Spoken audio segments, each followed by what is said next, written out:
Being teenagers, we are wont to stay inside of our bubble.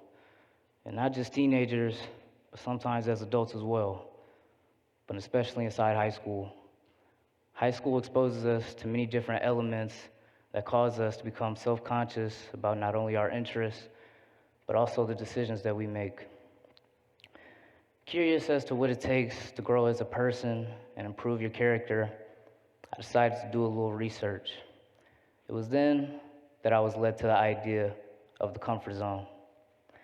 And rather than just wondering how those go about their comfort zone, I decided to do a little research, or a little test for that matter. So I decided to create a survey for some of my classmates, asking them how they felt about their comfort zone. And these are the results. I asked my classmates how often would they step outside their comfort zone. Roughly 46%, roughly 46% responded that they often did, while for 48%, it was not as often, and a very minimal margin claimed that they nearly always did. I then asked my classmates if they thought they would be judged for stepping outside their comfort zone. Nearly 26% didn't think so, while for 74% of students, they believed that they would be judged. Leading to my final question, I asked my classmates if they believed that stepping outside their comfort zone is important to their growth as a person. A whopping 100% of students agreed that it, in fact, was important. Coming up, I enjoyed public school. There was always something new to see or to hear about that was going on, but I also enjoyed being one of the few advanced kids in my class, reading at a 12th grade reading level while everyone read significantly behind. I enjoyed that I could put minimal effort into my work for an easy grade. But most of all, I enjoyed being in an atmosphere of low expectations, for it had helped me shine better. I guess you can say that public school was my ideal place, or so I had thought. Over time, I began to feel withdrawn and miserable even at school. But why?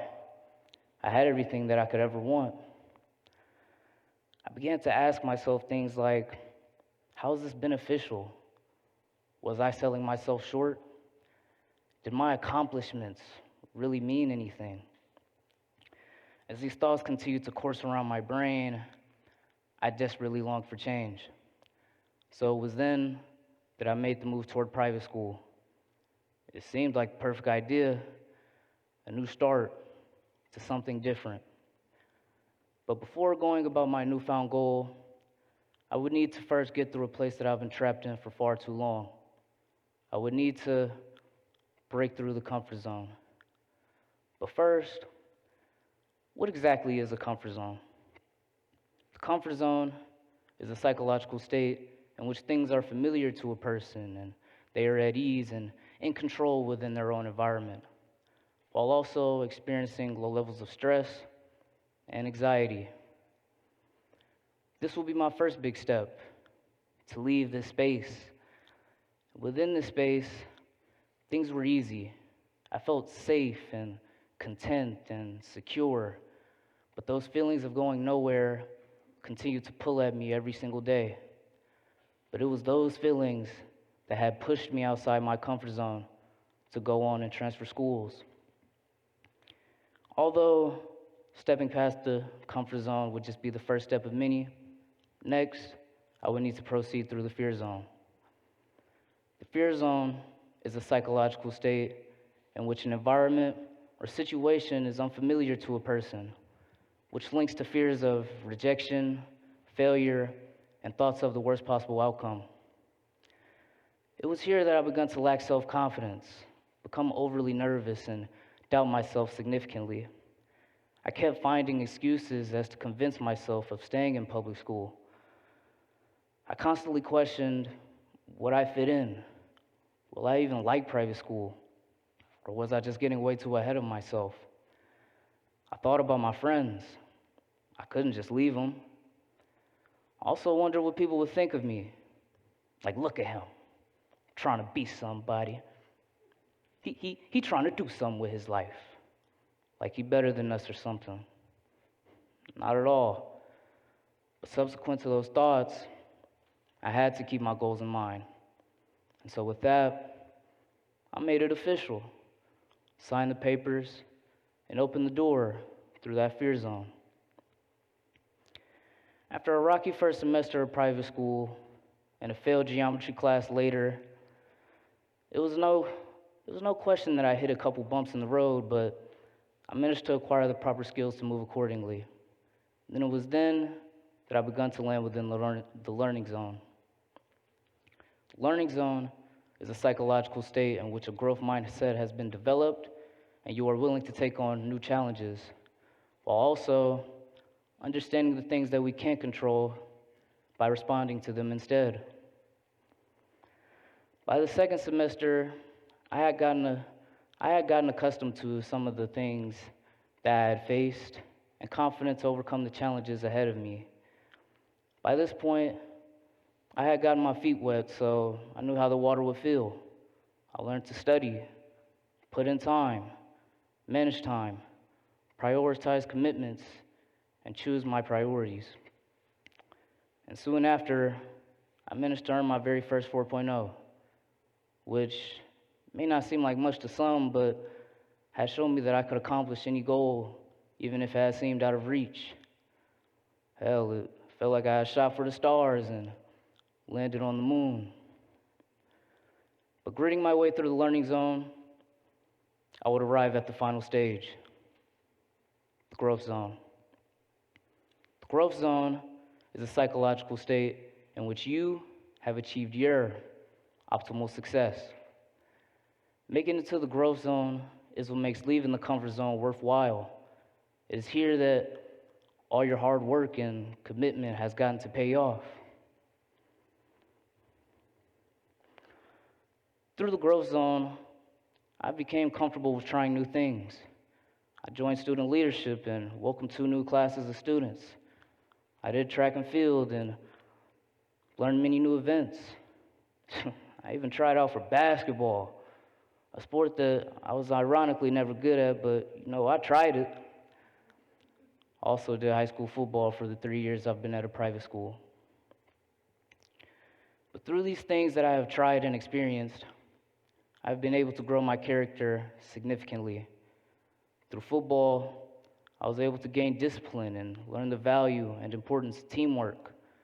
With track and field, I not only learned how to push myself physically, but also how to control myself mentally. And with student leadership, I learned how to communicate with others effectively. And through trying out for basketball, I just became comfortable with trying things that I hadn't been accustomed to and never being afraid to attempt them. Being in my growth zone, I've been able to see more, experience more, and accomplish more. I was able to see the fruits of my labor, that it was possible to become something after all. This had made me wonder, what else can I do if I continue to explore beyond my comfort zone? And through this entire process of making it to the growth zone, it was as if I had opened the curtains and seen that there was indeed something else on the other side. So now, I would like to introduce you to the following steps in moving throughout your comfort zone. Step 1, honesty. Being truly and completely honest with yourself can be catalyst for change. Ask yourself things like, is this the best thing for me? How is this going to benefit me? How is this going to help me in achieving my utmost potential? Being honest with yourself is that crucial first step in leaving your comfort zone. By first having to become your authentic self, you will need to come clean and come to terms with yourself about what it is that you want to become, because only you knows you best. Now, step 2, be aware of what's outside your comfort zone. Certain situations further down the road will cause for you to leave your comfort zone at some point. Now, these challenges may come in the form of an opportunity or a valuable experience, but it is up to you how you handle it, and whether to pursue it or not. Think about what you want to accomplish, and how could stepping outside your comfort zone assist you in achieving that goal. But keep in mind that there's no limit as to how much you can grow as a person. Now, step 3, see failure as your teacher. Never fear failure. Never shortchange yourself, and try your best as much as possible. People don't want to try because they're afraid to fail. It's easy to just half-ass something or to quit when things aren't going as planned. But when do things ever really go as planned? The worst possible outcome for when you do try your best is that you will simply learn from it. When you challenge your fears, you're able to learn from that challenge that you were able to take on. You will grow from it and come out the other side unfazed and willing to take on greater challenges. And step 4, and the final step, take that first step. We all got to start somewhere. Jump forward into things that will cause you to get a little uncomfortable. Now, not saying to go do anything rash or unsensible, but don't be afraid to start something new and to follow through with it. Join a new club, try a new sport, talk to someone that is not within your social circle. But when you do make that leap, never second guess yourself. For the more that you think about it, the more reasons you will create inside your mind as to why you shouldn't take that step in the first place. Stepping outside my comfort zone allowed me to see that there is hope. Hope that a brighter future is optional as long as you take chances and have courage to pursue your goals. I was able to grow by experiencing valuable lessons that I never would have if I had remained complacent. I've met many new people that have taught me a thing or two about myself. And in due time, I was exposed to many possibilities that could be taken advantage of. I was able to see down that dark tunnel and see the light at the end of it. So I encourage you all to take that first step in leaving outside your comfort zone. So in the words of Merlin of The Sword and the Stone, it is up to you how far you will go. For if you don't try, you'll simply never know. My name's Ahmad Price, and thank you.